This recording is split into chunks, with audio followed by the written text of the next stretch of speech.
میں آپ کا ہونے والا یوٹیوبر. تو السلام علیکم میری ماں، میری بہنوں، میری چھوٹی شہزادیوں، میری آنٹیوں، خیر خیریت سے ہوں گے.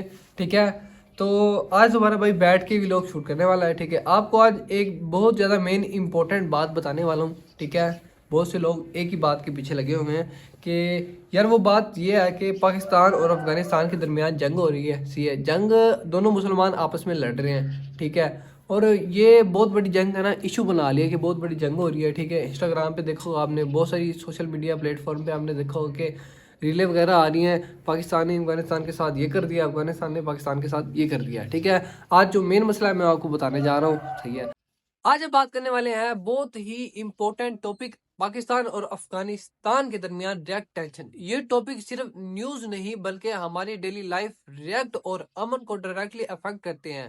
ٹھیک ہے، جو سمپل الفاظ میں سمجھاتا ہوں کہ اس کا اصل مسئلہ کیا ہے. کیا واقعی دونوں ممالک کے درمیان جنگ ہو رہی ہے؟ سب سے پہلے میں ایک بات کلیئر کر دوں کہ دونوں ممالک کے درمیان کوئی آفیشیل وار نہیں ہو رہی. صحیح ہے، ہاں بارڈر کلیشز، تورکم کراسنگ پر ایشوز اور سیکیورٹی کنسرن ضروری نہیں ہوتے، لیکن اس کا مطلب جنگ نہیں ہوتا. یہ بارڈر ٹینشن کہلاتے ہیں.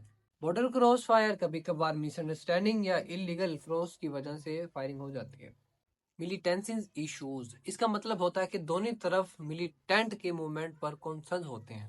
ٹریڈ رکاوٹ، مطلب کبھی بارڈر بند، کبھی چیکنگ ٹائٹ، جس سے بزنس اور لوگوں کو مشکل پیدا ہوتی ہے. پولیٹیکل سٹیٹمنٹس قائم ہی رہتی ہیں جو انوائرمنٹ گرم کر دیتی ہیں. لوگوں پر اثر کیا ہوتا ہے؟ یہ سب سے زیادہ افیکٹ عام عوام کو کرتا ہے. اگر بارڈر بند ہو تو ٹرک ڈرائیور پھنس جاتے ہیں، اور اگر ٹریڈ رکے تو چیزیں مہنگی ہو جاتی ہیں. اسٹوڈنٹ اور پیشنٹ کا سفر مشکل ہوتا ہے.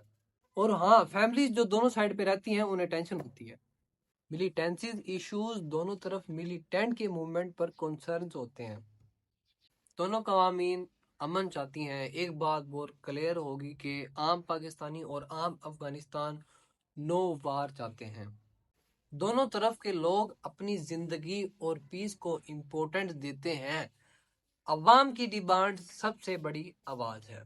ہم ڈیجیٹل یوز کے رول، اگر ہم سوشل میڈیا پر نیگیٹو پروپیگنڈا شیئر کرتے ہیں تو سچویشن اور بگڑ جاتی ہے. صحیح ہے، لیکن اگر ہم فیکٹ، پیس ٹاک اور اویئرنیس شیئر کریں گے تو لوگ ایجوکیٹڈ ہو جاتے ہیں. اچھا تو دوستو، یہ تھا میرا ایک چھوٹا سا بریک ڈاؤن. صحیح ہے، میرے خیال میں جنگ نہیں سمجھنا چاہیے.